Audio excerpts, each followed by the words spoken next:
What is happening here? It was red wine. Her hair was drenched. The restaurant was upscale, and Sienna Ravel knew who had done it. Scarlett, her twin sister, her enemy. The blind date was a trap, her dress intentional, just to go sheer and make the humiliation worse. But someone saw. Johan Kalana, Mafia Don, at the next table. Cold eyes, but furious, because he recognized cruelty as an expert.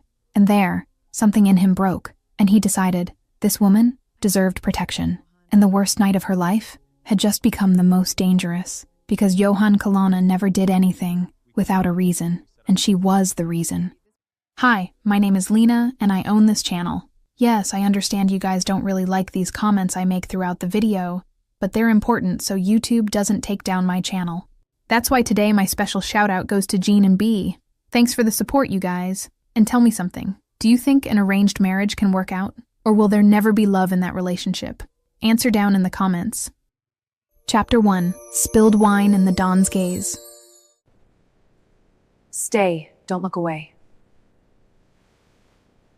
The La Rosa Nera restaurant was exactly the kind of place I shouldn't be, with its Italian marble tables and crystal chandeliers that turned every movement into a performance under spotlights. I adjusted my dress for the third time, feeling the fabric too light against my skin, and wondered why I had agreed to that damn blind date. It'll be perfect, Sienna. He's a lawyer, gorgeous, you'll love him. Mila's excited voice still echoed in my head like a scratched record. She had practically dragged me into accepting, and I, like an optimistic idiot, had given in to the pressure and the pathetic hope that maybe something good could happen. I hate blind dates, always have, but I was trying because 5 years alone was too long for anyone, and each night I came back to the empty apartment in Brooklyn Heights. The silence weighed a little heavier on my shoulders. Fidgeting with the linen napkin, I watched the couples around me talking with that irritating ease, and wondered if loneliness wasn't better than the anxiety gnawing at my stomach in that moment. That's when I saw her, and my heart plummeted. Scarlett crossed the main hall with that calculated walk I knew so well, each step measured as if she were strutting down an invisible runway, and when her eyes met mine for a fraction of a second, a cruel smile curved her perfectly red-painted lips. We were identical, Scarlett and I. At least that's what everyone said. But I always knew there was something fundamentally different between us that went far beyond physical appearance. She had the same wavy brown hair, the same green eyes, the same height, but where my eyes reflected exhaustion and an attempt at healing, hers shone with something cold and calculating that sent shivers down my spine. On the other side of the hall, at a strategically positioned corner table, Johan Kalana watched the scene unfold with eyes trained to catch every detail, every micro-expression that revealed true intentions. He saw the woman identical to the one sitting alone approach, saw the venomous smile, saw the way she looked at her sister before acting. Scarlett watched Sienna sitting there, waiting like an idiot for a date that would never come, and familiar envy burned through her veins like acid. Always gets everything, she thought with growing resentment. Dates, work, happiness, but not today. Today I'm going to ruin it all. I saw everything happen as if time had deliberately slowed down to make my humiliation even more cinematic. The waiter passed beside Scarlett with a tray full of red wine glasses, and she faked a stumble so convincing that even I almost believed it, her body tilting to the exact side while her hands pushed the tray with force disguised as accident. The red wine spread through the air in an almost beautiful arc, before crashing over me like a cold and sticky waterfall, drenching my hair, running down my face, staining the light beige dress that now clung to my skin in an absolutely obscene way. The cold of the liquid made me gasp, and the scream left my throat before I could contain it. What? My voice echoed through the entire restaurant, breaking the sophisticated silence that had existed seconds before, and every person stopped eating, drinking, breathing, to watch my public embarrassment, as if I were the main attraction of some perverse reality show. Oh my God, Sienna! Scarlett's voice pierced the air with horror so fake it physically hurt to hear it. Sorry, I tripped. I didn't see. She approached with exaggerated gestures, grabbing napkins and trying to clean the wine from my hair in a way that only managed to spread the mess even more, rubbing the liquid against my scalp with unnecessary pressure. The entire restaurant watched us in awkward silence, and I felt the air conditioning against the wet fabric, realizing with growing horror that the dress was completely sheer now, stuck to every curve of my body like a translucent second skin. I crossed my arms over my chest instinctively, trying to preserve some remnant of dignity while wine dripped from my hair, forming a puddle around my feet. I looked at Scarlet through the drenched strands falling over my face, and that's when I saw it in that brief moment when our faces were too close for anyone else to notice. Pure satisfaction shone in her green eyes, identical to mine but completely empty of any humanity or regret, and a microscopic smile curved the corner of her mouth before she returned to the mask of sisterly concern. Scarlet. My voice came out calmer than I expected, every muscle in my body tense with contained rage. You did it on purpose. It wasn't a question. It was a statement based on 27 years of experience dealing with my twin sister's creative cruelty. She leaned even closer, her mouth almost touching my ear as she whispered words only I could hear. Proved it. Venom dripped from every syllable. Now your perfect date will see you like this. Ruined, as you always should be. She paused, her eyes deliberately dropping. By the way, look down. It's see-through. And then she simply left, her high heels clicking against the marble floor in a triumphant cadence as she left me there alone, drenched, humiliated, and exposed for the entire restaurant to see. Tears burned in my eyes, but I absolutely refused to let them fall, because Scarlet didn't deserve to have that complete victory over me, not after everything she had already done over the years. Desperately rummaging through my purse, I searched for the cardigan I was sure I had put in there before leaving home, my fingers trembling. I don't know if from anger or shame or cold, as I tried to hide with my arms firmly crossed over my chest. At the corner table, Johann Colonna watched everything with eyes that had seen too much cruelty throughout his life, not to recognize it instantly when it appeared disguised as an accident. Michael, his right-hand man sitting beside him, leaned in slightly and murmured low enough for only Johann to hear. "Boss, that was intentional," Johann interrupted with an icy voice, his eyes never straying from the wine-drenched woman desperately trying to preserve some dignity. "I saw it." The sister looked at her before tripping, calculated the angle, the timing, every movement. He paused, recognizing the cruelty with the dark familiarity of someone who understood deeply how cruelty worked. "I recognize it." Michael waited, knowing the boss well enough to know that more words would come eventually. "What do we do?" Johann stood up in a fluid movement, adjusting his suit cuffs with automatic precision.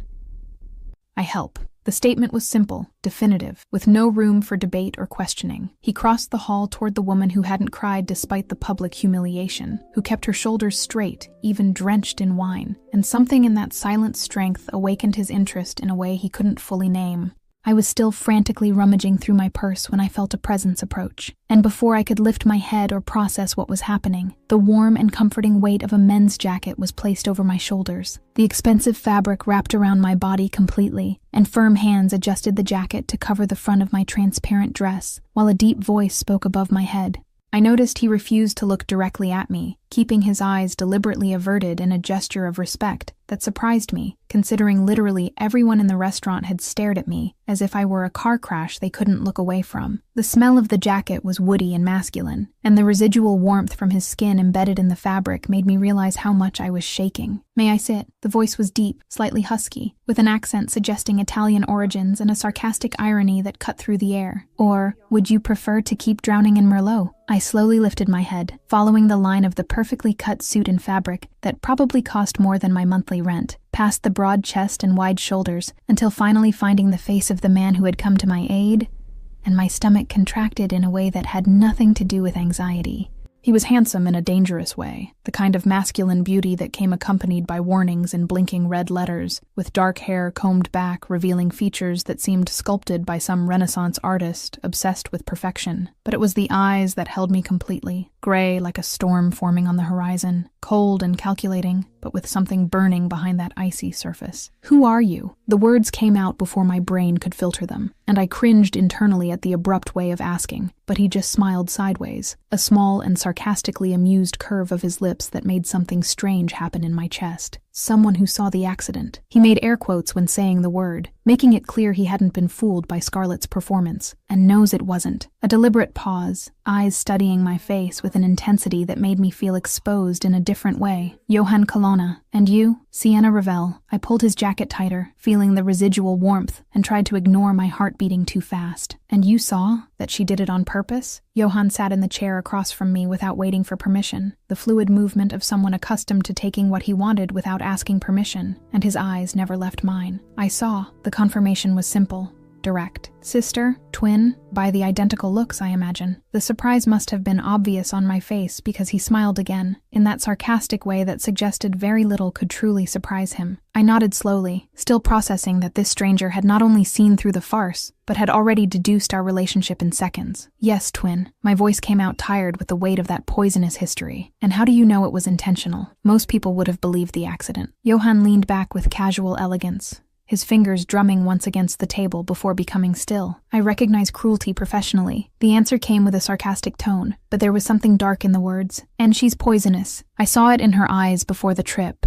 She calculated the angle, the timing, everything. A shiver ran down my spine that had nothing to do with the cold wine, and I found myself studying Johann with the same intensity he was studying me, trying to figure out who this man was, who recognized cruelty professionally and sat in La Rosa Nera as if he owned the place. Why does she hate you? The question came with genuine curiosity, without judgment, just direct interest, and something in that tone made me want to respond with the naked truth instead of the polished half-truths I normally used. Because I exist. The words came out bitter, loaded with 27 years of systemic envy, and she never accepted being second at anything, even though we're identical. I paused, biting my lip while deciding how much to reveal. Our parents always loved me more, or at least that's what she always believed, and after they died 5 years ago, the envy only got worse. Johann watched me in silence for a moment that seemed eternal, those gray eyes traveling over my face as if memorizing every detail, every expression, every micro-movement I made without realizing. You're not identical. I blinked, confused. What do you mean? We're identical twins. Your hair is shorter, he interrupted me, tilting his head while continuing that meticulous visual inventory. And curlier. She didn't have that. And you smile from the corner of your mouth, right side, differently from her. My heart gave an impossible jump at the observation that he had noticed such minuscule details in minutes, and I unconsciously touched the corner of my mouth, as if I could physically feel the difference. You're very observant. The sentence came out almost like an accusation, loaded with distrust and fascination. The occupation requires it. Johann responded with sharp sarcasm, but didn't elaborate on which occupation required such sharp observation skills. And your date? The lawyer? Where is he? The mention of the date made me laugh, a bitter sound without humor. Probably saw this. I gestured to my drenched hair and the jacket wrapped around my body, and ran. I don't blame him. Johann stood up in a fluid movement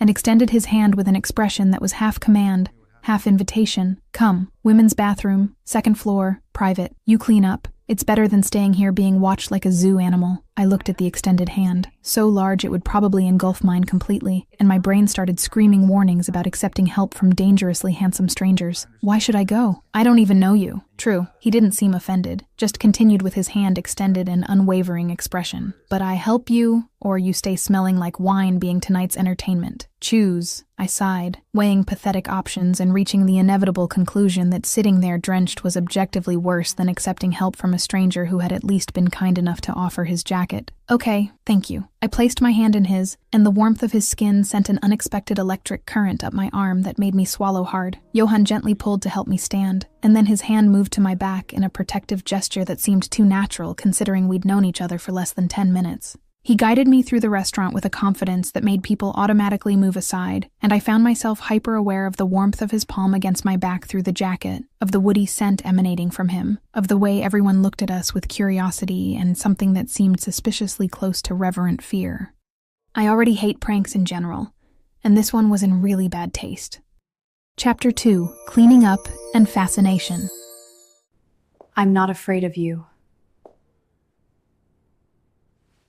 The private bathroom on the 2nd floor of La Rosa Nera was absurdly luxurious, with marble on the walls that reflected the golden light from crystal fixtures and a soaking tub that seemed to have been carved directly from a single stone. Johann opened the door with a key he pulled from the inside pocket of his suit, and the casual gesture made me realize that this space wasn't accessible to the restaurant's regular customers. He entered before me, grabbed soft towels stacked on a glass shelf, and placed expensive brand shampoo and conditioner I could never afford on the black marble counter. Shower there. He pointed to the transparent glass enclosure in the corner. Clothes. I'll have them brought. Size? The question caught me off guard, and I blinked confused while processing the impossible offer. You have clothes? Women's? Here? My voice came out higher than I intended, loaded with disbelief and instinctive suspicion about why exactly a man would have easy access to women's clothes in a restaurant. Johann looked at me with that sarcastic expression I was starting to recognize as standard. One eyebrow arched and the corner of his mouth curved in a half-smile that suggested he found my confusion amusing. I own the restaurant, and the hotel above. The revelation came casually, as if owning multi-million-dollar properties was as common as having a car. So yes,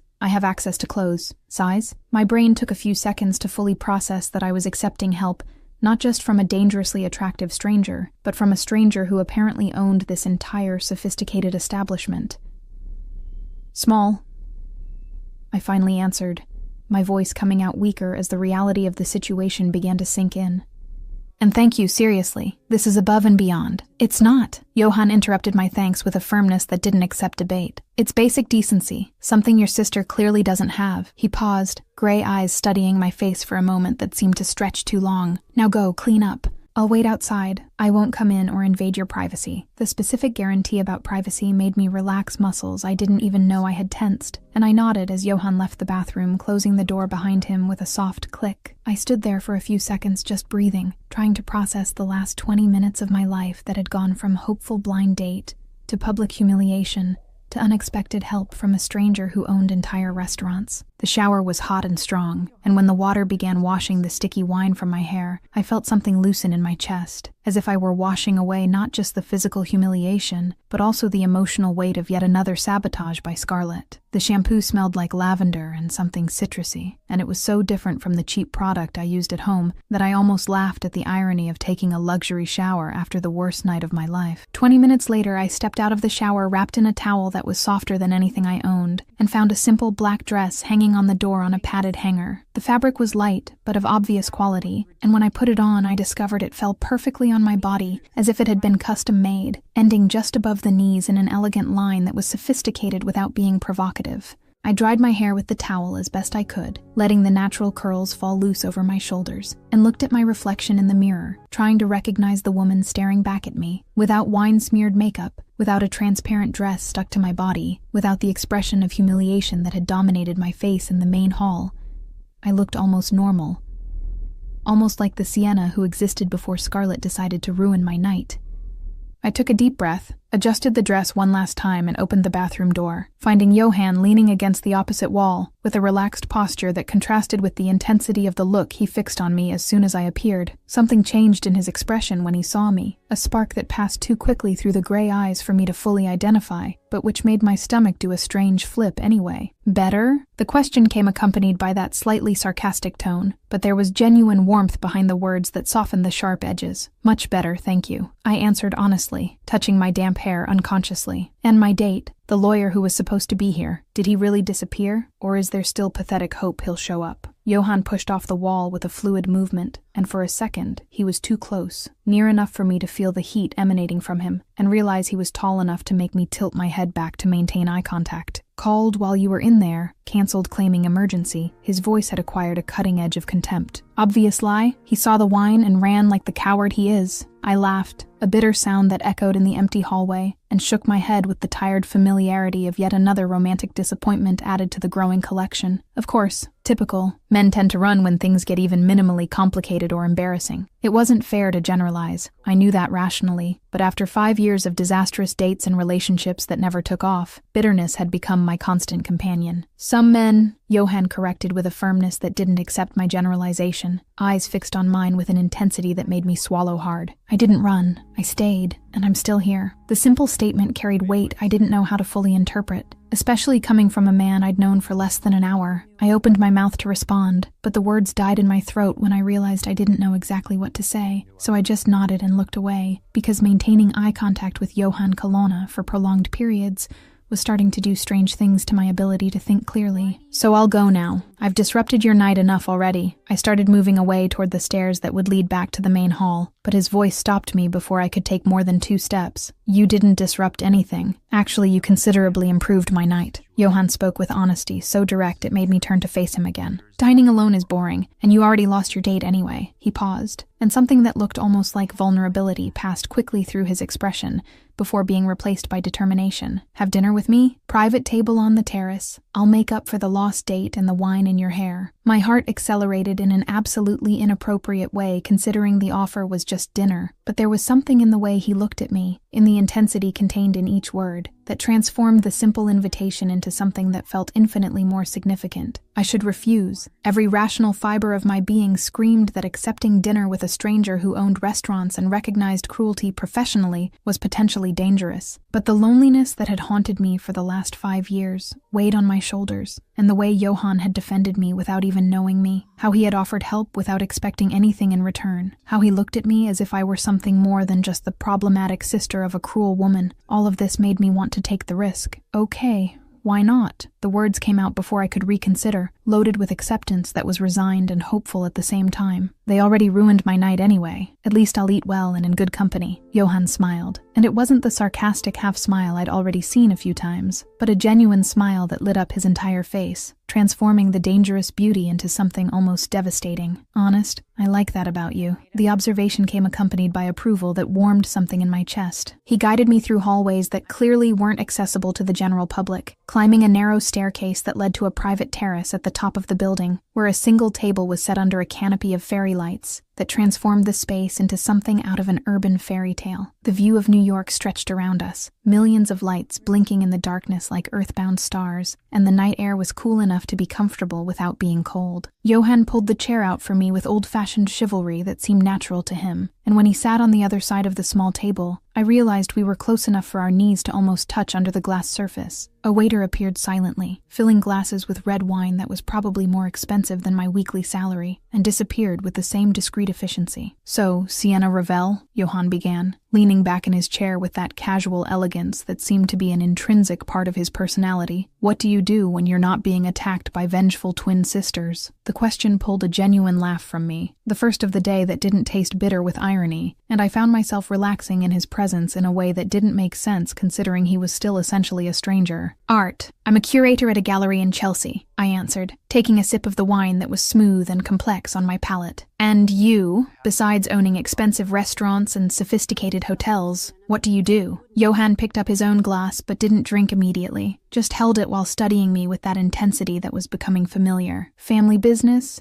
Import and export mainly." The answer was too vague to be completely honest, and he must have noticed my skepticism, because he added with a darker tone, "and other things you probably don't want to know the details of." My stomach tightened with the obvious implication, and I found myself leaning slightly forward, even knowing I should pull away. "Mafia?" The word came out as a whisper, loaded with curiosity and apprehension in equal measures. He didn't deny it, didn't look away, didn't try to soften the truth with polite lies. Smart. The confirmation came simple and direct. "Yes, Kalana family, and I'm the Don, the boss." Johan paused, setting his glass on the table and leaning forward so we were even closer. "Does that scare you? Make you want to run away and never look back?" It should scare me. All logic dictated that discovering my unexpected savior was literally a mafia boss should make me get up and leave immediately. But instead of fear, I felt only intense curiosity and something more dangerous I didn't want to name. "Should it scare me?" I countered, surprising myself with the courage. "You helped me when you didn't have to, protected me when I was a complete stranger, so why should I be afraid now?" Johan looked at me as if I were a complex puzzle he was trying to put together, and something that looked dangerously close to admiration shone in his gray eyes. "Because most people run as soon as they find out, and the ones who don't run usually want something, power or money, or protection." His voice had acquired a cynical edge, but you asked a different question. You asked if you should be afraid instead of just assuming you should. "And you helped me why?" I pressed, feeling like we were dancing around something important that neither of us was ready to fully name. Pure kindness? Or was there interest mixed in there? The honesty of the question made him smile again, but this time it was something darker, more intense. "Both." The admission came without hesitation. "I saw cruelty, and I hate it above all else, especially cruelty against people who don't deserve it, but also because you fascinated me since the moment you didn't cry despite the humiliation." He paused, eyes never leaving mine. "Silent strength is rare, and I want to get to know you better, understand what makes you not bend even when the world pushes you." My heart was beating so hard I was sure he could hear it, and my breathing had become shallow in a way that had nothing to do with fear and everything to do with the intensity of his complete attention focused on me. Even knowing I have a psychopath twin sister who will probably show up again and cause more problems? I tried to inject lightness into the question, but my voice came out hoarse. Johann laughed, a low, dark sound that sent shivers down my spine. I love problems, especially the ones that come in the form of complicated women with vengeful sisters. He leaned even closer, close enough for me to count the dark lashes framing his eyes. And your sister? If she shows up again trying to sabotage you or use me somehow, I'll handle it personally while you just watch. The promise of fierce protection should make me pull back, should light alarms about domineering men in dangerous situations. But instead, I found myself leaning toward him too, drawn like a moth to a flame, even knowing I could get burned. Okay, let's get to know each other better then. My voice came out more confident than I felt, but slowly because I don't do Mafia normally, and you clearly don't do relationships considering the warning. And I don't do relationships normally, Johann admitted with honesty that seemed to cost him something. So we're both experimenting with new territory here, Sienna. The way he said my name, with that soft Italian accent on the vowels, made something melt inside me. Phone number now. It wasn't a request, it was a soft but definitive order, and I should have been irritated by the presumption, but instead I found myself grabbing my phone and handing it to him. Johann typed his own number and called me so I'd have his too, and the practical gesture was accompanied by a small smile that suggested satisfaction at securing a way to contact me. Tomorrow, dinner again, I'll pick you up at 7. Another order disguised as an invitation, and this time I couldn't let it pass without comment. You don't ask. You just order? I arched an eyebrow, testing the limits of this strange dynamic forming between us. Is that an occupational habit or just a naturally domineering personality? Johann leaned back with an expression that mixed amusement and something more intense. Occupation creates habits, but yes, I'm naturally like this. He paused, and then added with a slightly softer tone, so do you accept? Dinner tomorrow, 7 at night, I pick you up? The reformulation as a question made me smile victoriously. I accept, but learn to ask sometimes. Not everything in life responds well to orders. I was testing, provoking, seeing how far I could push before he pushed back. Noted. Johann agreed with surprising ease, and something in the way he looked at me suggested he liked being challenged, that my refusal to simply accept everything he said was part of what made me interesting. Now eat, because the chef prepared carbonara especially, and he'll be offended if we let it get cold. The dinner that followed was surprisingly easy, conversation flowing between us with a naturalness that shouldn't exist between two people who barely knew each other, and when we finally came down from the terrace 3 hours later, I realized I had laughed more that night than I had laughed in months. Johann walked me to a shiny black car that appeared like magic when we left the restaurant, and drove me to my apartment in Brooklyn, with the same silent protection he had shown all night. When the car stopped in front of my building, Johann got out and opened the door for me with chivalry that should seem old-fashioned, but just seemed seductive. Tomorrow, 7, he repeated, holding my hand for a moment that extended long enough to be significant. Sleep well, Sienna. And as I climbed the stairs to my apartment, still feeling the warmth of his hand in mine, I realized that for the first time in 5 years, I was looking forward to tomorrow, instead of dreading it. Maybe Johann has a very authoritative way of speaking, but he's also being very chivalrous with our protagonist. Chapter 3. First swap. Something isn't right. And Johann almost falls for it. I woke up the next morning with a strange feeling of lightness in my chest, as if something fundamental had changed the night before, and my body was processing the difference even before my conscious mind could fully name it. The sun came through the thin curtains, creating patterns of light on the wooden floor of my room, and for the first time in months, I didn't feel that crushing weight of loneliness that normally accompanied me from the moment I opened my eyes. My phone vibrated on the nightstand, and when I picked it up to check, I found a message from Johann sent at 6 in the morning. Just 3 simple words that made my stomach do an involuntary flip and my cheeks heat up in a ridiculous way considering I was alone in the room, thinking about you. There were no exaggerated romantic flourishes or elaborate attempts to seem disinterested, just raw and direct honesty that was so characteristic of him. And I found myself smiling at the phone screen like an idiotic teenager before responding with something equally simple. "Good morning to you too," I typed, and then put the phone aside, forcing myself not to stare at the screen waiting for an immediate response, as if my life depended on it. Breakfast was quick, toast with butter that I ate standing up while getting ready for another day at the gallery, and before leaving, I took a quick photo of my reflection in the hallway mirror. The dress was simple, dark blue that Abigail had said brought out my eyes, and my hair fell in natural curls that I had finally learned to accept instead of trying to tame into smooth submission.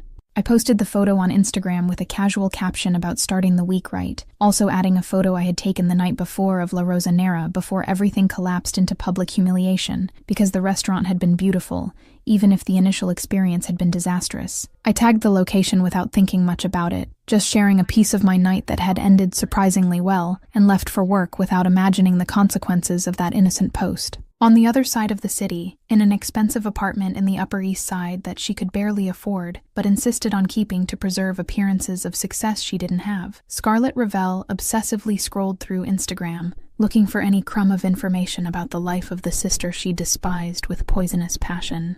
It was a sick morning ritual she performed almost every day, waking up and immediately checking Sienna's social media looking for evidence of happiness or success she could sabotage or destroy, feeding the envy that constantly burned through her veins like corrosive acid that never found relief. When she saw the new post, she almost dropped the coffee she was holding, her hands trembling with instant rage that boiled under her skin. 2 photos, one of La Rosanera with a caption about unexpected nights, and another of Sienna wearing a dress that Scarlett recognized as a gift from that damn Abigail, smiling at the camera with genuine happiness in green eyes that were identical to hers but completely different in essence. She met someone? The realization hit Scarlett like a punch to the stomach, and she zoomed in on the photos, desperately searching for more information, for any clue about what had happened the night before after she had left, leaving Sienna drenched in wine and publicly humiliated. She frantically checked the comments and found gold. A mutual acquaintance that Scarlett barely remembered from where had commented, "Saw you leaving the restaurant with that gorgeous man. Finally a good date?" And there was an attached photo, blurry and taken from afar, but recognizable, showing Sienna leaving La Rosanera, accompanied by a tall and absurdly well-dressed man who kept his hand protectively on her back. White fury exploded in Scarlett's vision, so intense she had to sit down before her legs gave out completely. On the same damn night I humiliated her in front of the entire restaurant, she met someone and left happy with him as if nothing had happened. As if my sabotage meant nothing, she saved the photo and zoomed in obsessively, studying every visible pixel of the man accompanying her sister. He was handsome in a dangerous and expensive way, with a posture that screamed power and money even through the low-quality image, and there was something in the way he looked at Sienna, even in profile, that made Scarlett's envy transform into something darker and more poisonous. She began investigating with the obsessive determination of someone who had years of practice spying on her sister's life, using questionable reverse image search techniques and systematic stalking through social media until finally finding a name when she discovered a similar photo posted by someone else who had been at the restaurant that night. Johan Colonna. The name meant nothing initially, but when Scarlett specifically searched for him, she almost knocked over her laptop with the discovery the screen revealed. Don of the Colonna Mafia family, billionaire, owner of restaurants and hotels and legitimate businesses scattered throughout New York, with connections that extended across the entire East Coast and probably beyond. This should be mine. The thought hammered in Scarlett's head with obsessive force, and she studied the photos of him available online with a hunger that had nothing to do with physical attraction and everything to do with pure greed. She doesn't deserve a man like that, power like that, money like that, connections like that. I deserve it. I've always deserved everything she has, everything our parents gave her instead of me, everything life hands her on a silver platter while I have to fight for scraps. The plan formed quickly, fueled by years of practice passing herself off as her sister and stealing pieces of her life whenever possible. They were identical twins, identical in physical appearance down to the last genetic detail, and Scarlett had become an expert at studying Sienna's mannerisms, the way she moved and spoke and dressed.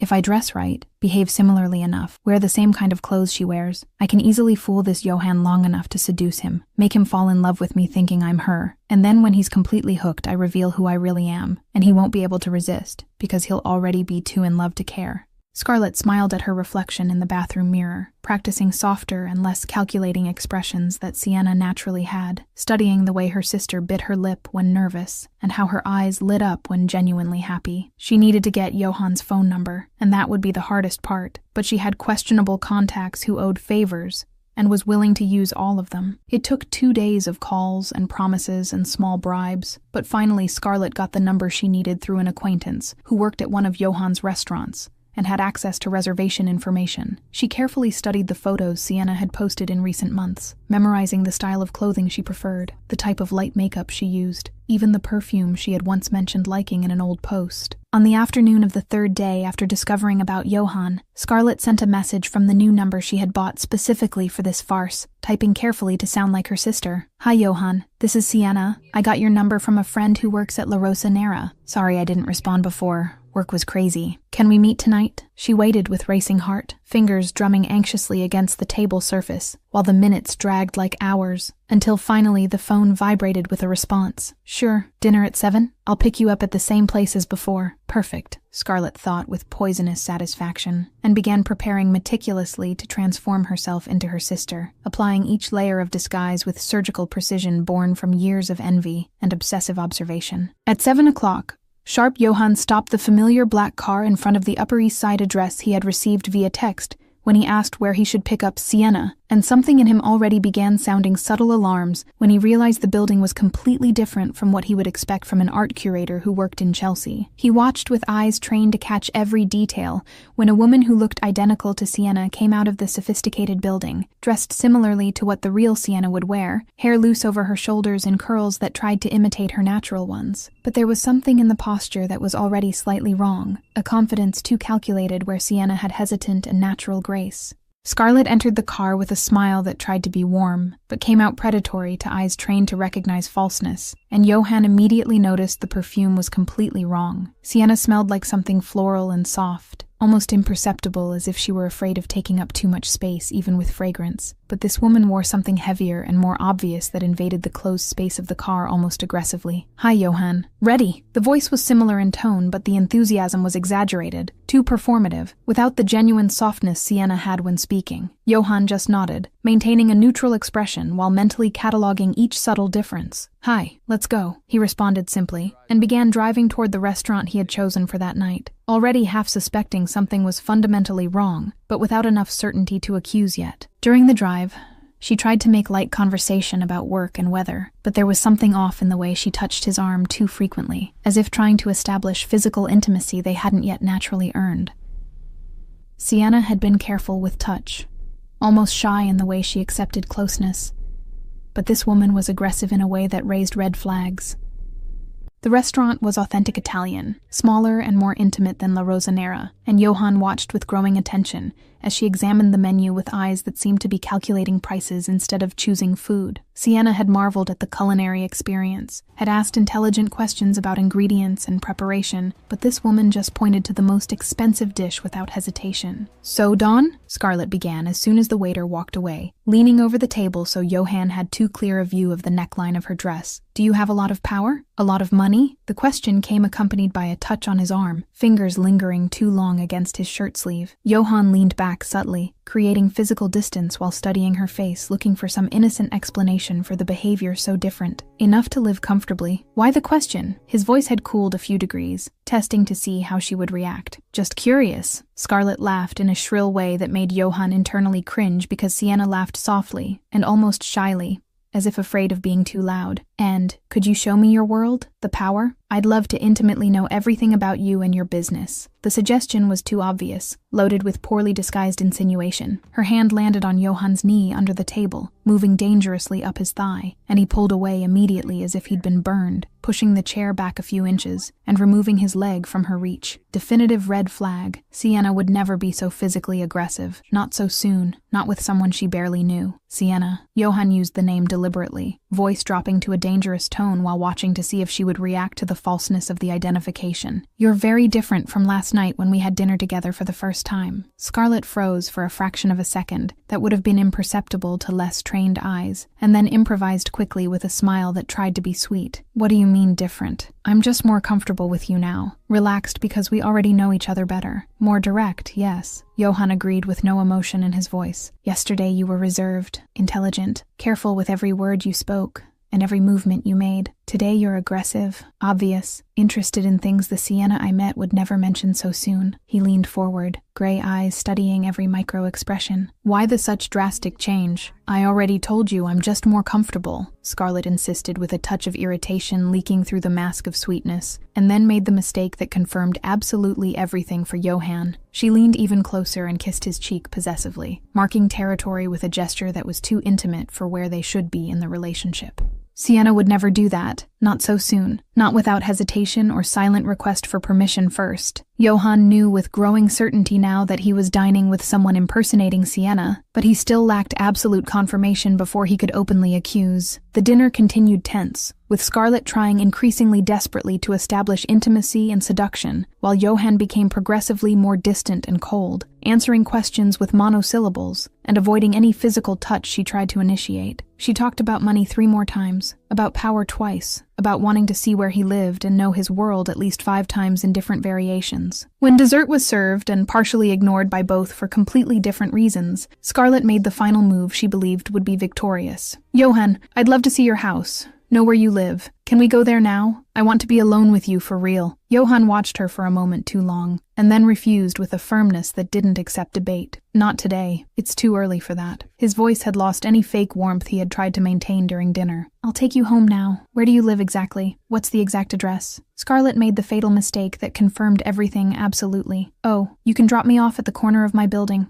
I'll walk the rest of the way. You don't need to worry about the exact address. The lie was too obvious, transparent in its desperation. Sienna would have given the address without hesitation, trusting him enough to know where she lived exactly. But this woman didn't know her sister's address, or was afraid Johann would discover the truth if he took her there and saw the wrong building. Johann drove in icy silence to the corner she indicated in the Upper East Side, and watched through the rearview mirror as she got out of the car and quickly disappeared down a side street as if fleeing. As soon as she was out of sight, he grabbed his phone and called Michael with a voice carrying the cold fury that always preceded his most lethal decisions. Michael, I need a complete investigation on Sienna Revell and Scarlett Revell, twin sisters. The order came sharp and definitive. Exact addresses for both, complete history, side-by-side photos if possible. I need everything in the next 24 hours. Problem, boss? Michael asked with the efficiency of someone accustomed to urgent requests without unnecessary explanations. I think I had dinner with the wrong sister, with Scarlett impersonating Sienna trying to deceive and use me, and now I need absolute confirmation before deciding exactly how I'm going to make her pay for trying to manipulate me. Johann responded with determination cold as ice. And Michael, when I have absolute certainty, I'll make sure she never tries something like this with anyone again. I spent that night completely oblivious to the drama unfolding, working late at the gallery preparing a new exhibition that would open the following week. And when I finally got home at 10 at night, I was too tired to check social media or messages beyond a quick response to Johann's text wishing me good night. I slept deeply and woke up the next day with no idea that Scarlett had had dinner with Johann impersonating me, not knowing he had almost fallen for the farce but been suspicious enough to investigate, not imagining that in the next few hours, the truth would be revealed in a way that would change everything completely.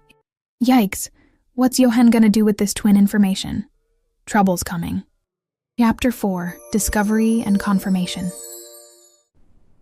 I'm not her. I woke up Saturday morning with that strange lightness still in my chest, remnant of the week that had been surprisingly good since I'd met Johann in the middle of the spilled wine disaster. We had already had dinner together 3 times, conversations flowing with an ease that seemed impossible between 2 people who barely knew each other, and last night he had texted saying he'd pick me up at 7 for dinner again. I spent the entire day in a state of anxious anticipation, tidying the apartment even knowing he wouldn't come inside, changing clothes 4 times before finally deciding on the navy blue dress Abigail had given me, applying and reapplying makeup until I was satisfied with the natural result. At 6:45, I was already completely ready, sitting on the couch obsessively checking my phone, waiting for a message from him saying he was on his way. 7 o'clock came and went without any message. No call, absolutely nothing. I tried not to panic immediately, reasoning that maybe he was stuck in traffic or some work emergency had come up last minute. At 7:15, I sent a casual message asking if everything was okay, and when I didn't get a response in 5 minutes, the anxiety began transforming into something heavier in my stomach. At 7:30, I was pacing back and forth in the small apartment, imagining every possible scenario from car accident to him simply having lost interest, and deciding to ghost me witout having the courage to cancel directly. At 8, I had called 3 times, and all went straight to voicemail, and anger began replacing worry, because if he simply didn't want to see me anymore, he could at least have the decency to let me know, instead of leaving me waiting like an idiot. At 8:30, I finally accepted the humiliating truth that I'd been stood up, that Johan Kalana had invited me to dinner, and then simply didn't show up without explanation or excuse. And the tears I'd tried to hold back began falling as I took off the pretty dress and put on comfortable pajamas. I should have known it was too good to be true. Should have realized that men like him didn't genuinely get interested in women like me without some hidden motive.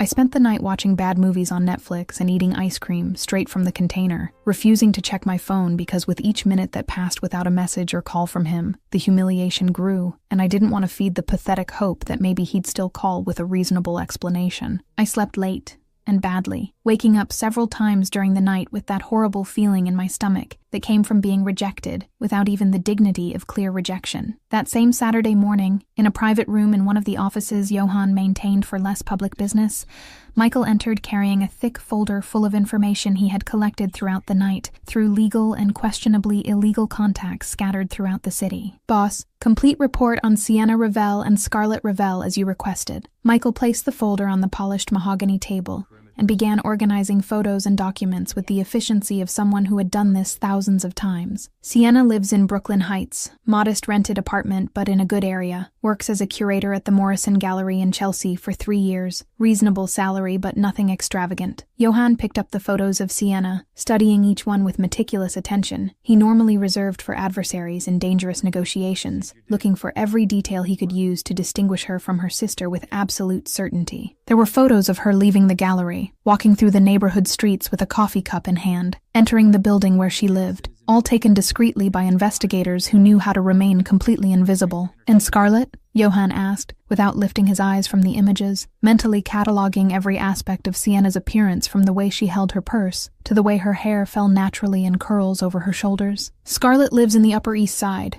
Apartment she rents but is 3 months behind on payment according to our contacts in the building." Michael passed another set of photos. "Works freelance in graphic design but jobs are sporadic, inconsistent income. Apparently lives way above her means and constantly accumulates debt trying to keep up appearances." Johan placed the photos of the 2 sisters side by side, comparing millimetrically every aspect of physical appearance, looking for the subtle differences his instinct had picked up during the disastrous dinner the night before.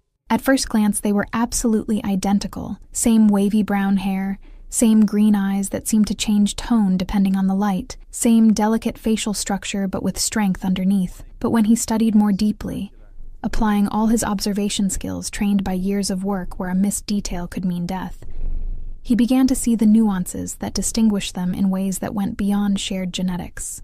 "Here." Johan pointed to a photo of Sienna where she was holding coffee with her left hand, wrist completely visible above the coat sleeve. "Small scar on the left wrist. Looks old, maybe from a burn or healed cut." He picked up a photo of Scarlett in the same position. "She doesn't have the scar. Skin completely smooth without any marks." Michael leaned in to verify up close, confirming the observation with an admiring nod. "Correct? Good catch, boss. Anything else?" "The hair." Johan continued his meticulous analysis, with a focus that made Michael understand why he had reached the position of Dawn before 35. "Sienna has more natural curls, more volume that seems unforced, cuts slightly shorter at shoulder length. Scarlett straightens more, tries to control the curls with products. Length is at least a centimeter longer." He picked up more photos, studying facial expressions captured in casual moments. "And when she laughs, Sienna, the corner of her mouth rises first on the right side before the full smile appears. Scarlett laughs symmetrically, forced, as if performing happiness instead of genuinely feeling it." "You have an exceptional eye for detail, boss," Michael commented with genuine admiration he rarely showed. "I need to have it in this line of work. A missed detail can be the difference between life and death." Johan responded without emotion, but internally felt satisfaction for having trusted the instincts that had screamed alarms during the entire dinner. "Last night,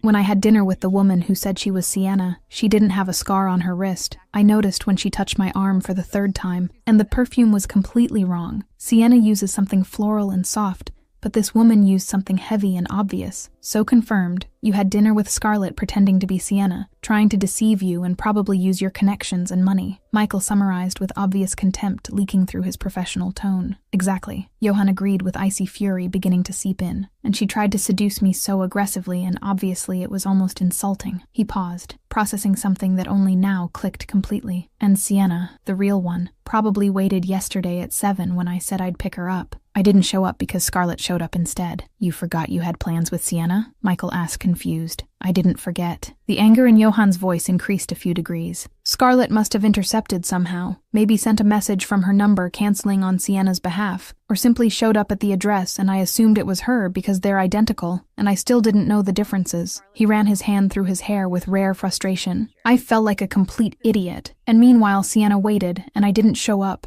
Didn't call. She must be thinking I stood her up without explanation. What are you going to do? Michael asked, already knowing a plan was forming in the boss's calculating mind. I'm going to call Sienna now, explain everything, and then we're going to set a trap to make sure Scarlett pays for trying to use me and sabotage her sister. Johan picked up the phone with cold determination. And Michael, when I expose Scarlett, it's going to be in a way that she never tries something like this with anyone again. Sunday morning arrived with rain beating against the windows of my apartment, and I woke up with eyes swollen from crying and a throbbing headache pulsing at my temples. I had finally blocked Johan's number at 3 in the morning, after spending hours alternating between anger and sadness, deciding that if he didn't even have the decency to explain why he'd stood me up, then I wasn't going to be available for when he eventually decided he wanted to talk.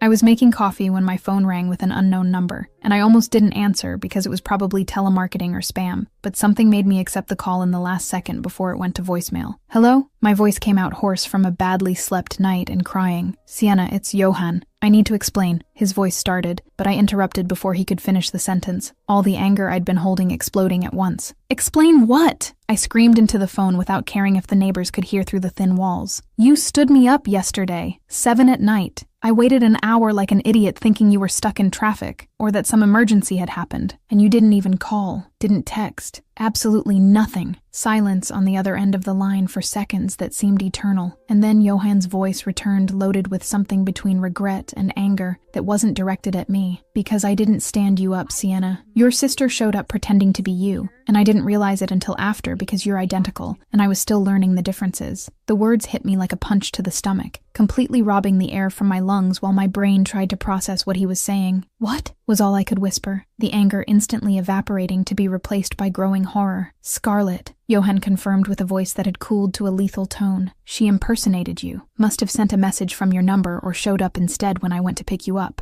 and I fell for the initial farce because I didn't know you well enough yet to distinguish immediately. Silence fell while I processed. Memories of all the times Scarlett had done similar things over the years flooding my mind, and when I finally could speak, my voice was loaded with fury that went far beyond normal anger. Scarlett, she impersonated me, again, but this time it wasn't just stealing attention at a party or sabotaging a job interview. She tried to steal you. Yes, and tried to seduce me to get access to my money and connections, Johan explained with obvious contempt. But there were things wrong from the first moment. Small details that didn't match the Sienna I met. The perfume was completely different. You used something floral and soft, but she used something heavy. The scar on your wrist was missing. The way of speaking was more aggressive, more obvious, and she touched inappropriately, trying to establish intimacy that we hadn't naturally earned yet. Each word was like a knife being twisted in my chest, and tears began falling again. But this time they weren't from my own sadness, but from absolute rage against my sister who had crossed a line I didn't even know existed. And you believed her, at first? Thought it was me doing those things? I almost believed it in the beginning, because the physical resemblance is perfect. Johan admitted with honesty I appreciated even through the pain, but my instinct saved me. I kept noticing things that were wrong until I was sure enough to investigate. I spent the entire night with Michael collecting information about you two, studying photos, comparing every detail, and confirmed with absolute certainty that the woman I had dinner with wasn't you. How did you know for sure? I asked, needing to hear, needing to know he could really tell me apart from her. Scar on the wrist you have and she doesn't. Shorter hair with more natural curls. The way you laugh from the corner of your mouth first. Different perfume. Way of speaking softer and more hesitant instead of aggressive and obvious. Johan enumerated each difference with precision that made something warm spread in my chest, despite the horrible situation. And Sienna, I memorized everything about you in just a few meetings because you mattered to me. So recognizing that woman wasn't you was just a matter of paying attention. Sobs began coming out mixed with anger and something that was dangerously close to hope. She always does this, always steals and sabotages and destroys anything good I try to build, and I can never do anything because she always escapes or twists situations. Not this time. The promise came with determination, cold as ice. This time I'm going to set a trap. Next time she tries to make contact, and she will try because she thinks she completely fooled me, I pretend to fall for it. I invite her to my house saying I want privacy, and when she arrives, you'll be there too. Public exposure where she can't deny or escape. Interested? My heart accelerated with the possibility of finally making Scarlett face real consequences. Very interested. What do you need me to do? Stay away. Let her come to me thinking she's winning, and I'll set the stage for her complete destruction. Johann instructed with authority. That should scare me, but only made me feel protected. Do you trust me to do this? Yes. I responded without hesitation, something fundamental having changed during this conversation. Strangely, I trust you completely. So do it. Expose her. And I'll love watching. I will. The promise came firm. And Sienna, after this is all over, after Scarlett understands she can't sabotage you or use me, we'll have our real dinner. You and me. No interference. No lies. Just getting to know each other for real. I'm looking forward to it. I responded honestly, and when the call ended, I realized I had gone from furious to hopeful in a matter of minutes, and for the first time in 27 years, I had someone fighting alongside me against Scarlett, instead of just watching her destroy me. Chapter 5. Trap set, and Scarlett falls for it. It ends tonight. The week following Johann's call was one of the strangest of my life, spending each day knowing that at some point, Scarlett would try to make contact again, and that when it happened, the trap would be set. I worked at the gallery trying to maintain focus on the pieces I was curating for the exhibition opening in 2 weeks, but my mind kept returning obsessively to the planned confrontation, imagining the expression on her face when she realized she'd been completely exposed. Johann sent me daily messages updating that Scarlett still hadn't tried to make contact, but that he was prepared, and monitoring any communication that might come from her. The anticipation was slowly consuming me, each day without news, making the anxiety grow instead of diminish, and Abigail caught me several times looking at my phone with a distant expression instead of paying attention in important meetings. Thursday afternoon, while I was organizing catalogs in the small office at the back of the gallery, my phone vibrated with a message from Johann that made my heart race instantly. She took the bait. Friday at 8, my place. You come at 7 to position yourself before she arrives. I read the message 3 times in a row, the meaning finally penetrating through the fog of anxious anticipation, and responded with slightly trembling hands. I'll be there. Thank you for doing this. The response came almost immediately. You don't need to thank me. She tried to sabotage you and use me. That deserves consequences. I'll pick you up at 6:45 tomorrow. Scarlett Ravel was sitting in the expensive apartment she could barely afford, looking at her phone with poisonous satisfaction, after finally having gathered enough courage to send a message to Johann after an entire week of calculated silence. She had decided that waiting was a smart strategy, making him miss her instead of seeming desperate, and apparently the tactic had worked perfectly considering the response she'd received. She reread his message for the 5th time, savoring each word. Sure, dinner Friday at 8, my place. I want privacy this time. Address attached. Privacy at his house. That meant he was ready to take things beyond public dinners, that he had completely fallen for her farce of impersonating Sienna, and that access to his world, his money, his connections was finally within her reach. Victory burned sweet in her veins, feeding the familiar envy that always consumed her when she thought of her sister.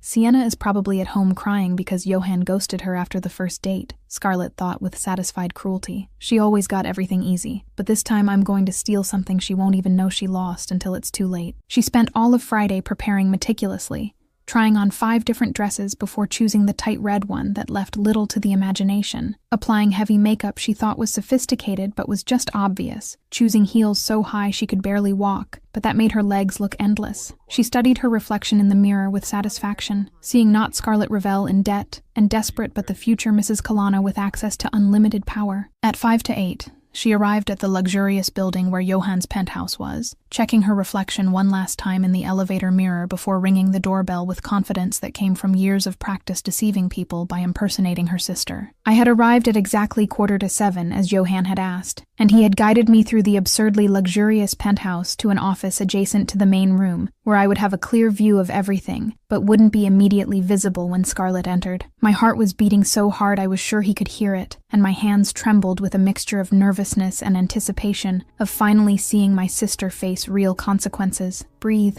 it's going to be okay. Johan held my face between his hands for a brief but comforting moment. Let me confront her first. Let her completely hang herself with her own lies, and then you come in, and she won't be able to deny or escape. I nodded without being able to form words, and he kissed my forehead softly before leaving the office, closing the door behind him. I stood there in the partial darkness, trying to regulate my breathing, hearing every sound amplified by the adrenaline running through my veins. At 8 o'clock sharp, the doorbell rang, and through the crack of the slightly open door, I saw Johan cross the room to answer. When the door opened, revealing Scarlett in the too provocative red dress and too heavy makeup, something disgusting churned in my stomach because she was using my appearance, my face, to try to seduce someone I had started to genuinely care about. "Hi, Johan. We're finally alone for real." Her voice was too shrill, too enthusiastic, completely different from my natural tone, and I wondered how she thought she was being convincing. "Sienna, come in." Johan used my name deliberately, and I saw Scarlett smile victoriously without noticing the trap, entering the penthouse without waiting for an invitation, and passing so close to him their bodies almost touched. From my hiding place, I watched her walk through the room, touching everything she saw, fingers sliding over expensive furniture, while her eyes calculated values with greed she didn't even try to completely hide. "Your place is absolutely amazing. This must cost millions. How many millions?" The question came out disguised as innocent admiration, but was transparently about money. "A few." Johan responded with sarcasm that Scarlett didn't catch, maintaining physical distance while observing her every movement with cold eyes. "Wine?" "Yes.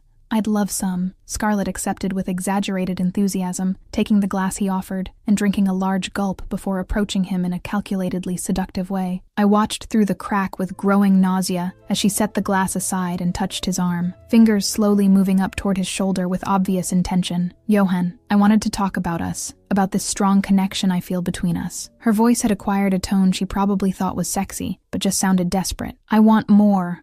I want to take this forward. I want to be with you for real." She leaned in to kiss him, and I had to cover my mouth to keep from screaming, but Johan smoothly dodged, pushing her back a few steps with firm hands on her shoulders. "Interesting that you mentioned connection." His voice had cooled to a dangerous tone, because yesterday I spoke with Sienna, the real Sienna, and she told me something very curious about you. I saw the exact moment Scarlett froze, the seduction mask cracking slightly around the edges. "What? What are you talking about?" "I am Sienna." "What do you mean real?" "That you are Scarlett," Johan declared with cutting finality. "You impersonated your sister twice trying to deceive and use me, and you've always done this throughout her life, stealing and sabotaging everything she builds." He crossed his arms over his broad chest. "So, who are you really? Sienna? Or the envious little sister who never managed to be anything more than a poorly made copy?" Scarlett tried to maintain the farce, laughing nervously in a way that sounded fake even to me. "I am Sienna." "I don't know what you're talking about. You're confused, or..." That was my cue. I took one last deep breath and opened the office door, walking out into the main room with firm steps even though my legs trembled. "Liar." My voice cut through the air and I saw Scarlett turn so fast she almost lost her balance in the absurd heels. She is Scarlett, and I am Sienna, the real one. I walked until I was standing beside Johan,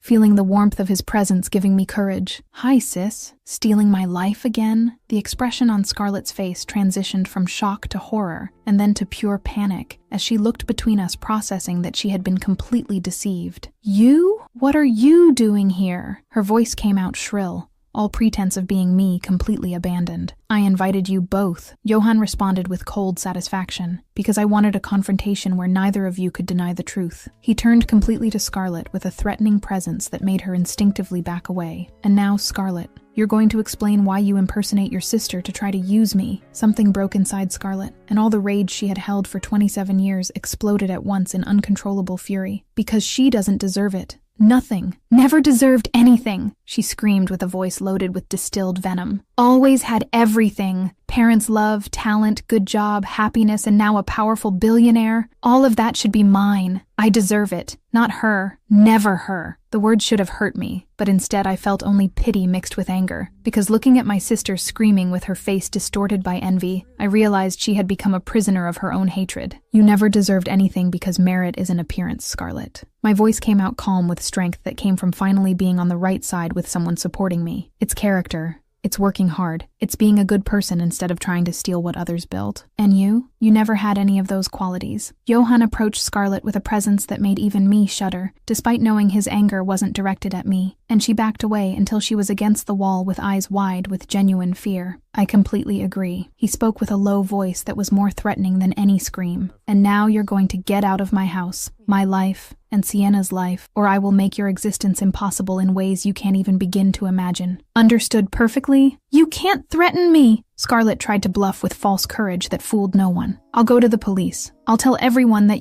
I am the Dawn of the Kalana family. Johann interrupted her with absolute finality. I can do whatever I want, and guarantee consequences that go far beyond social humiliation if you try anything. He leaned closer, completely invading her personal space. Now get out, before I decide that conversation isn't enough, and need to use more convincing methods to make you understand. Scarlett looked between us with pure hatred shining in green eyes that were identical to mine, but completely different in essence. And for a moment, I thought she was going to try to argue more or cause a bigger scene. But then she saw something in Johann's face, some promise of real violence if she didn't obey, and the false bravado completely crumbled. She grabbed the purse she'd dropped on the couch with hands trembling from anger and humiliation, and walked toward the door with forced dignity that didn't hide the absolute defeat. Before leaving, she turned to look at me one last time, with an expression that mixed hatred and something that looked painfully close to genuine hurt. I hate you. The words came out as a poisonous whisper. I've always hated you, since we were born, and Mom held you first, and this doesn't end here. Yes, it does. I responded with a firm voice even though my heart was racing. Because now you know there's someone protecting me, someone you can't manipulate or deceive, and if you try anything again, it'll be much worse than just exposure. The door closed behind her with a final sound that echoed through the silent penthouse, and for a moment, neither of us moved or spoke, just processing that the confrontation I had anticipated all week had finally happened, and Scarlett had been completely defeated. Then my legs began trembling so much I had to sit on the couch before they gave out completely, and the tears I'd held back during the entire confrontation began falling freely. Johann sat beside me immediately and pulled me into a hug that was protective and gentle at the same time, letting me cry against his chest while years of frustration and pain finally found safe release. It's over. She won't bother you again, I promise, he murmured against my hair, voice soft contrasting with the lethal coldness he'd used with Scarlett. Thank you. I managed to speak between sobs that shook my entire body, for believing me, for protecting me, for doing all this when you didn't have to, when you barely know me. Johann held my face between his large hands, gently forcing me to look at him through the tears that blurred my vision. I had to because you matter to me more than you should considering the ridiculously short time we've known each other. The admission came loaded with vulnerability I hadn't seen in him before, and now that Scarlett is out of the way finally, we can have our real dinner.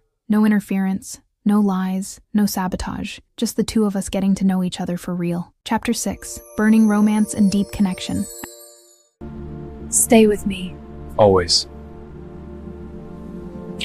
After the tears finally stopped falling and my breathing returned to normal rhythm, Johann gently guided me to the penthouse kitchen, a huge expanse of marble and stainless steel that looked like it had come straight out of an interior design magazine. He sat me on a high stool next to the center island while he washed his hands and began taking ingredients from the refrigerator with efficient movements that suggested real familiarity with that space. You cook? The surprise in my voice was too obvious, and Johann looked at me over his shoulder with that sarcastic half-smile I was starting to secretly love. Yes, I cook, and well actually. He placed tomatoes, cheese, eggs, and bacon on the counter. My mother taught me when I was a kid, before she died. The mention of his mother came accompanied by a shadow that passed quickly through his gray eyes. Carbonara, her recipe that she learned from her grandmother in Rome, passed down through generations, and now I'm the only one who still makes it the exact way she did. Something tightened in my chest at the unexpected vulnerability of the confession, and I found myself watching Johann with renewed attention as he worked, noticing the way his large but surprisingly delicate hands cracked eggs and separated yolks with practiced precision. How old were you when she died? I asked softly, not wanting to push but genuinely curious about the man behind the cold dawn mask. 8. The answer came short, loaded with old pain that time hadn't completely healed. Family rivals killed her to send a message to my father, and after that he raised me to be a weapon instead of a son, teaching that love was weakness and that trusting someone was an invitation for betrayal. Johann paused in the middle of chopping bacon, eyes fixed on the cutting board. For 27 years I believed that built walls so high no one could really get close, until a woman showed up drenched in wine refusing to cry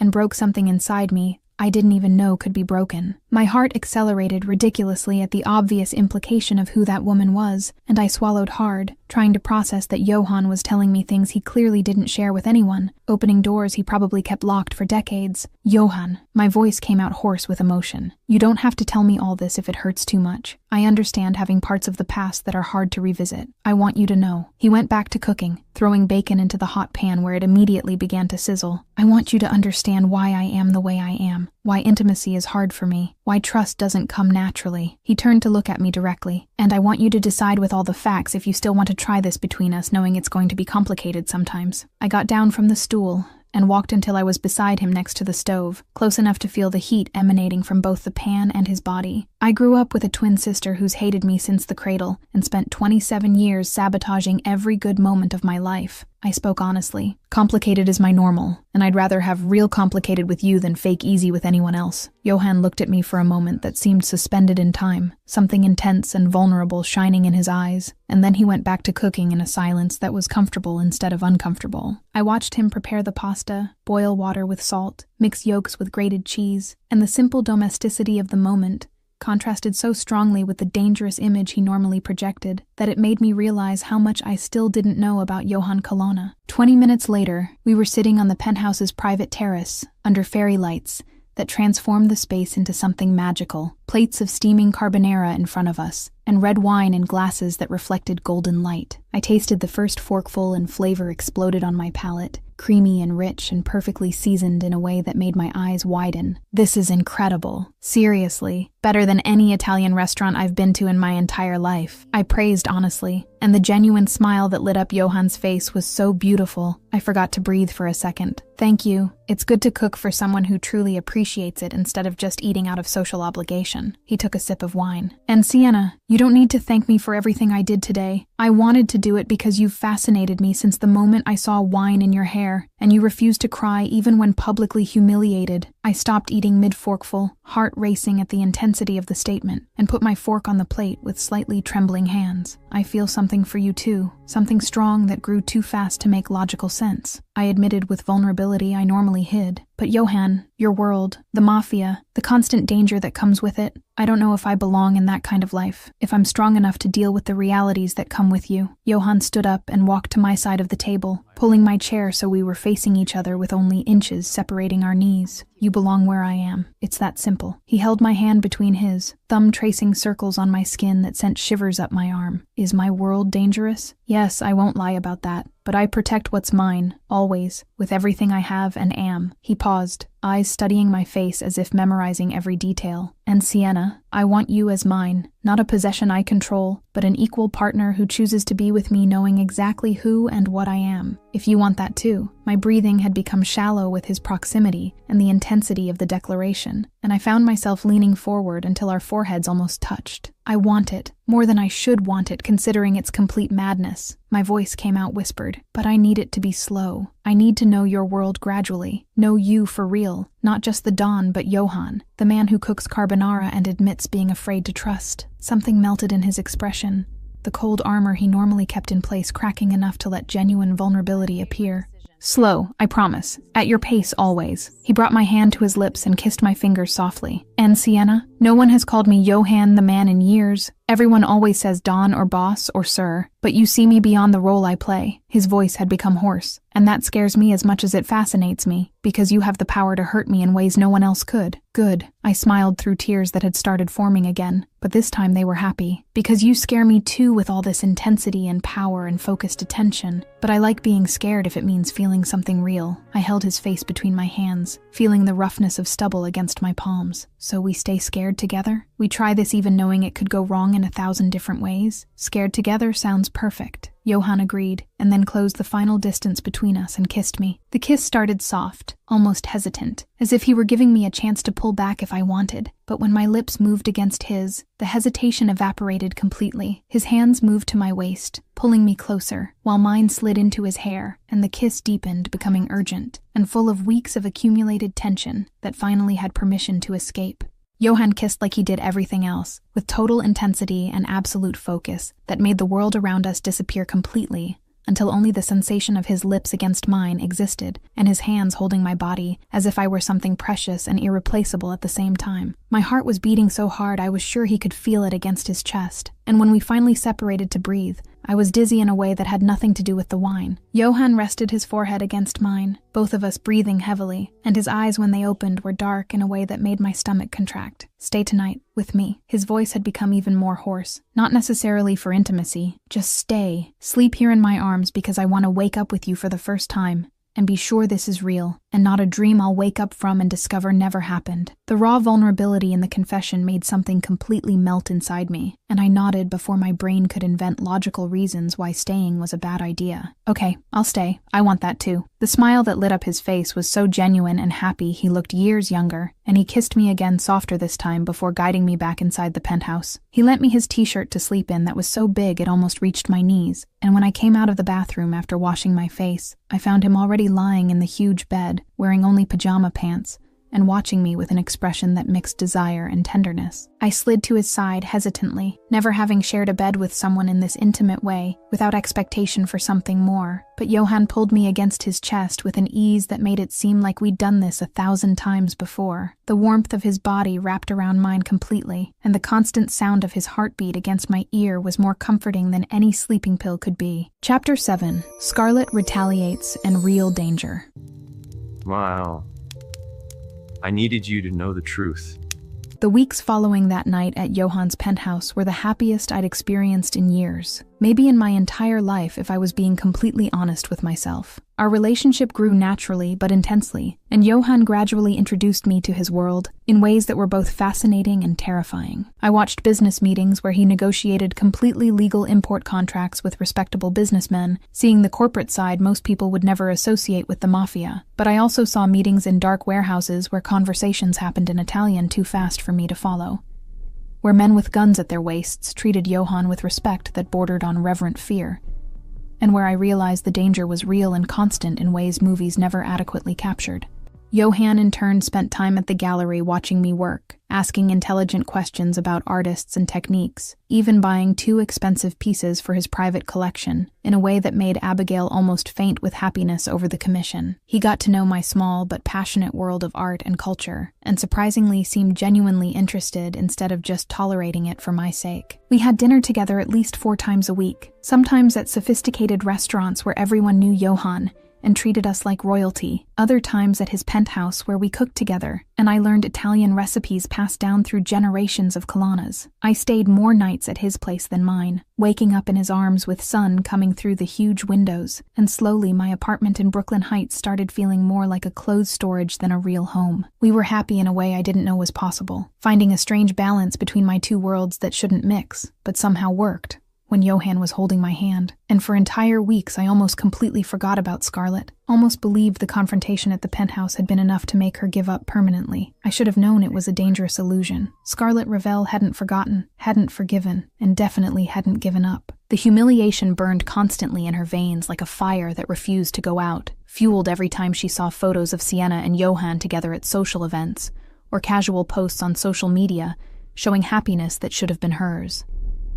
2 weeks after the exposure at the penthouse, sitting in the apartment she now absolutely couldn't afford, and facing imminent eviction, Scarlett decided that simply sabotaging her sister's happiness wasn't enough. She needed to destroy it completely, and if she couldn't have Johann Colonna, then Sienna couldn't either, even if it meant extreme methods she would have previously considered too far. She researched obsessively about rivals of the Colonna family, looking for someone who hated Johann enough to help her in revenge that went beyond simple social sabotage. The name Mordashov appeared repeatedly in articles about territorial wars between Mafia families, and Scarlett discovered the Russian family had lost lucrative business to Colonna in recent years, and was looking for any advantage to regain power. Getting contact with Mordashov took a week of attempts through questionable channels, but she was finally connected to a lieutenant who agreed to arrange a meeting. They met at a rundown bar on the Russian side of Brighton Beach, where Scarlett sat across from a large and scary man who smelled like vodka and violence. "So, little one, why should we be interested in what you have to say about Colonna?" The Russian accent was heavy, the words drawled in a threatening way. Scarlett swallowed her fear and forced confidence she didn't feel. "Johann Colonna has a weakness now, something you can exploit. A woman. My sister, actually. Sienna Revel." She pushed a photo across the table. "If you grab her, He'll collapse. He'll give anything you ask to get her back. The Russian studied the photo with eyes that calculated value like a merchant appraising merchandise. And you? What do you get from betraying your own sister? Him destroyed, her destroyed, both suffering like I suffered. Scarlett responded with poisonous honesty. And money? You pay me for the information, enough for me to start over far from here. How much? 50,000. The Russian laughed, a harsh sound that made Scarlett shudder. 10,000. Half now, and half when we confirm the information is good. Scarlett should have negotiated more, but was too desperate. Deal. 3 weeks after the confrontation with Scarlett, on a normal Thursday that started with no sign it would be the worst day of my life, I stayed working late at the gallery finalizing details for the opening that would happen the next day. Abigail had gone home at 6, but I wanted to make sure every piece was perfectly positioned, every descriptive plaque impeccably written. At 9, I finally locked the gallery and went out to the dark Chelsea street, searching in my purse for my keys while walking toward the subway. The street was strangely empty for a Thursday night, and something in the back of my mind started screaming warnings I stupidly ignored. The black van stopped beside me so fast I didn't have time to react before the side door opened and strong hands grabbed me, pulling me inside while I screamed at the top of my lungs. I tried to fight, kicking and scratching anything I could reach, but there were 3 large men, and I was a 120-pound woman with no combat training. A cloth with a strong chemical smell was pressed against my face, and the world started darkening at the edges despite fighting unconsciousness with everything I had. My last conscious thought was of Johan, hoping somehow he'd know something had gone wrong, and then everything went completely black. Johan was in a business meeting when he received the video, phone vibrating insistently in his pocket. Until irritated, he grabbed it to turn it off. But when he saw it was a video file from an unknown number, something cold settled in the pit of his stomach, instinct trained by years of dangerous work screaming that something was fundamentally wrong. He hit play, and the world stopped completely when he saw Sienna on the screen, tied to a chair in a windowless room, gagged with cloth that didn't completely hide the terror in her green eyes. There was a purple bruise forming on her cheek as if someone had hit her, and her hands tied behind her back were at an angle that suggested pain in her shoulders. Don Colonna, a voice with a heavy Russian accent, spoke off camera. "We have your weakness, your pretty little woman. Want her back in one piece? South Territories all to us, and 10 million in clean money. You have 24 hours.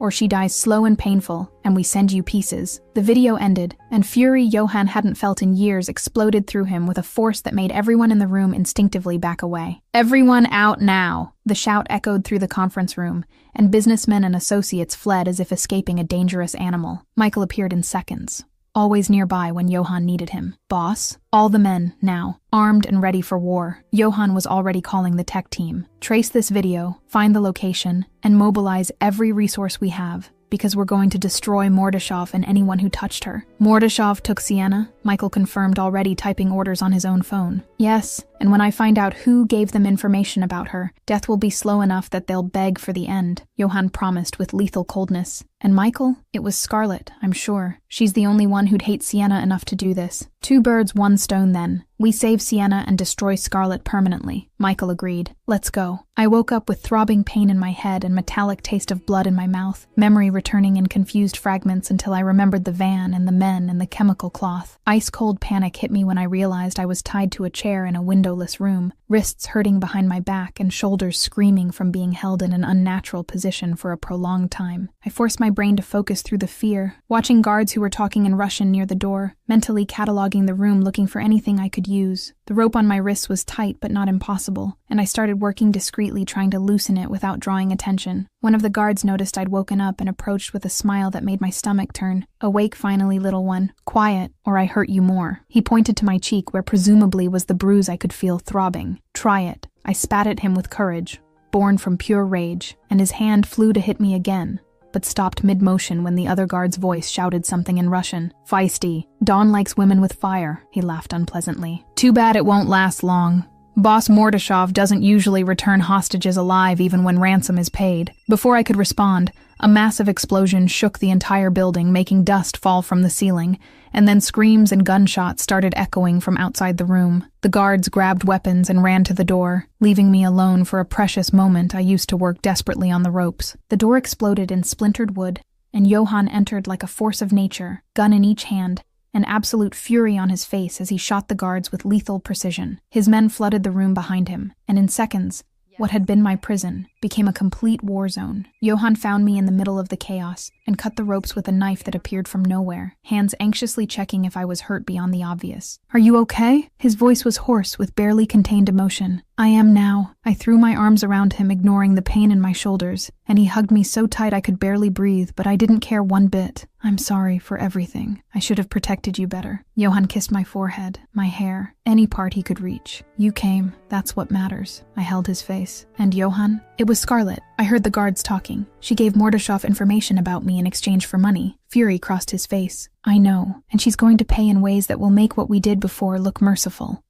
That was one of the most sinister threats I've ever seen. Chapter 8. Final Confrontation and Different Ending. I choose us. 3 days after the violent rescue that left Mordashov's warehouse in flames and half a dozen Russians dead, Johann took me to an isolated property on the outskirts of New York that he maintained for business requiring absolute privacy. My heart was racing as we descended stairs leading to a converted basement, knowing exactly who we would find there. Scarlett was sitting in a chair in the center of the windowless room, wrists tied behind her back and ankles secured to the chair legs. But unlike how I had been days before, there were no marks of violence on her. Johann had made it clear she wouldn't be physically hurt despite what she'd done, and part of me admired that restraint. Even understanding it was more for me than for her. When she saw me coming down the last steps beside Johann, pure hatred exploded in her green eyes, so intense I could almost feel the heat burning through the space between us. "You," the word came out like poisonous spit. "Of course you'd come. Always get what you want. Always the perfect victim who needs to be saved." Johann positioned himself between us before I could respond, presence threatening, even without making any aggressive movement. "Scarlett, Ravel, you handed over your own sister to Mordashov in exchange for $10,000, causing a kidnapping that almost resulted in her death." His voice was cold as ice, each word enunciated with surgical precision. "Explain why anyone would do something so despicable to their own family. Because she didn't deserve it." Scarlett exploded with fury she'd held for 27 years, fighting against the ropes uselessly. "Nothing. Never deserved anything. Always had everything I wanted. Parents' love before they died. Talent, good job, happiness, and now a powerful billionaire who protects her like she's something precious." Tears of rage began falling down her face. "All of that should be mine.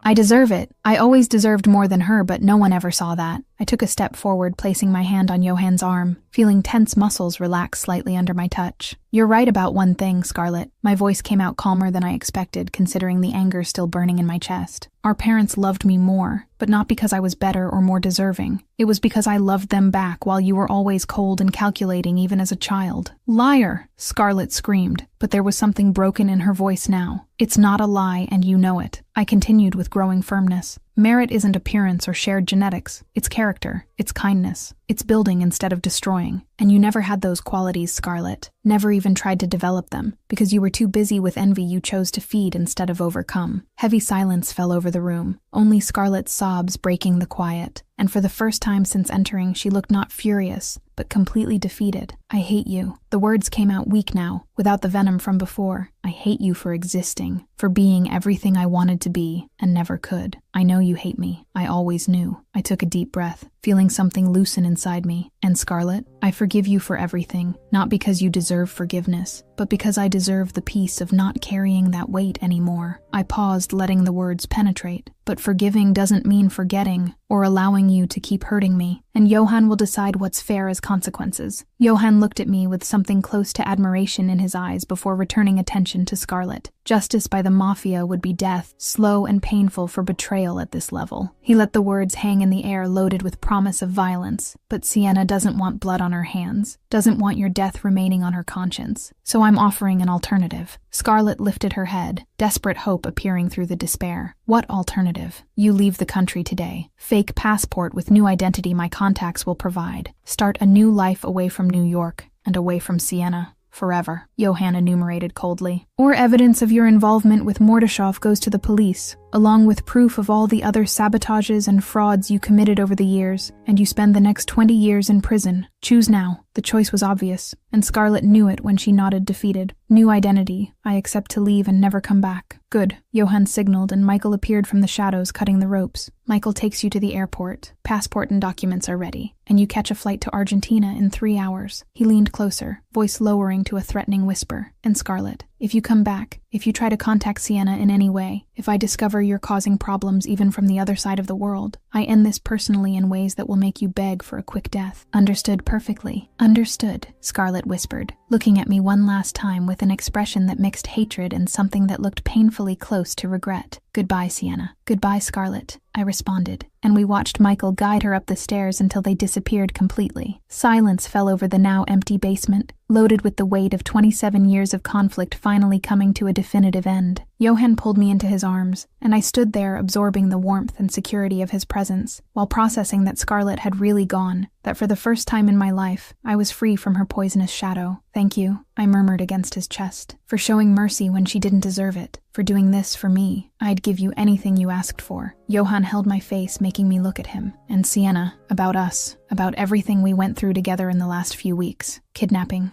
danger, exposure to my violent world. He paused, vulnerability appearing in his gray eyes. Do you still want this? Life with me knowing there will always be risks? Yes, I responded without hesitation. Because life with you is worth any danger, and you make me feel seen in ways no one ever has. Something changed in his expression, determination mixed with nervousness I'd never seen before. And then, to my absolute shock, Johan knelt in front of me, taking a small velvet box from the inside pocket of his suit. Then marry me. It wasn't a question, but an affirmation loaded with hope. Not because you should, or because you need protection, but because I can't imagine life without you, and I want everything, Sienna. Life together, family, future, even knowing it'll be chaotic and dangerous sometimes, but it will be ours. Will you? Tears fell freely down my face as I looked at the ring in the box, a simple but perfect diamond that shone under the basement's dim light. Yes! The word came out between happy sobs. Always yes, to everything with you. Johan slid the ring on my finger and pulled me into a kiss that was a promise of everything to come. And there in that basement where Scarlett had been banished from my life forever, we started the next chapter truly free from all past weight. 3 years later, Tuscany, Italy. The old villa Johan had bought and renovated was in the heart of Tuscany, surrounded by vineyards that stretched to the horizon in green waves under the Italian sun. I watched from the terrace as Johan ran after Lucia, our 2-year-old daughter with dark curls she'd inherited from him and green eyes that were completely mine, while she laughed with the complete abandon only children can manage. Slow down, Tesoro. Johan picked her up in his arms, spinning until she screamed with joy. Daddy! Again! Lucia demanded with authority she'd definitely inherited from him. You spoil her completely, I called from the terrace, hand resting on my 6-month pregnant belly. Johan walked to me with Lucia still in his arms, kissing me tenderly before touching my belly with reverence. I spoil all of you, and I won't apologize for it. His eyes shone with happiness that completely transformed the cold man he'd been 3 years before. Leaving the Mafia had been the hardest decision Johan had ever made, passing leadership to Michael and choosing a quiet life growing grapes and making wine instead of building a criminal empire. But looking at him now, holding our daughter and looking at me carrying our second child, I knew it had been the right choice. Any regrets? I asked softly. 0, Johan responded with absolute conviction. Power and money are worth nothing compared to this. To you all, to real peace finally. He kissed Lucia on the cheek. This is the life I always wanted but never thought I deserved. And Scarlett? The question came out before I could stop it. Have you heard anything? No, she's somewhere far away living her life. Johan paused. I hope she found peace too, even after everything. On the other side of the world, in a small apartment in Buenos Aires, Scarlett Ravel, now Maria Santos according to fake documents, looked at her laptop with an obsession that had never diminished in those 3 years. She had found their address through a private investigator paid with money she'd saved working at a local cafe, and now studied photos of the villa in Tuscany with renewed envy. Did you find them? A voice behind her asked in Spanish with a Russian accent, and she turned to see Dmitri, the man she'd met 6 months before, and who had revealed himself to be from the Volkov family, longtime rivals of the Mordashov, and by extension enemies of anyone associated with Kalana. I found them, Scarlett confirmed, a vengeful smile curving her lips, living happily in Italy as if nothing happened, as if she didn't steal the life that should have been mine. Dmitri leaned over her shoulder, studying the photos with calculated interest. And what do you want to do about it? Scarlett looked at him, seeing opportunity forming, and asked with a voice loaded with intention. Want to help destroy a former Don who made your rivals lose territory? The screen darkened with that question hanging in the air. Uncertain fate waiting to be decided in some distant future, leaving open the possibility that Sienna and Johan's story perhaps hadn't ended completely after all. Final reflection. This transcends romance and dives deeply into the psychology of envy, recognition, and redemption. Scarlett represents the shadow we all carry, that part that compares, that resents, that believes it deserves more than it has. Her tragedy wasn't being born Sienna's twin, but choosing to feed envy instead of cultivating her own identity. The dynamic between the sisters illustrates a crucial psychological truth. Genuine merit doesn't come from appearance or circumstance, but from character built through daily choices. Sienna suffered constant sabotage, but maintained integrity while Scarlett became a prisoner of her own hatred, proving that envy destroys the one who carries it more than its target. Johan symbolizes love that truly sees. He memorized subtle differences between identical twins because he paid genuine attention. A powerful metaphor for authentic relationships where we're seen beyond social masks. His transformation from cold Don to loving father demonstrates that vulnerability isn't weakness, but the courage to choose connection over control. Sienna's forgiveness wasn't for Scarlett, but for herself. A profound lesson about how carrying resentment imprisons us more than it frees us. She chose her own peace over justified revenge, breaking the toxic cycle that could have been perpetuated. The story seemingly ended, but a part 2 might be coming. Just let me know down in the comments if you want a continuation. And if you want to see another love story, click on the video appearing now on your screen.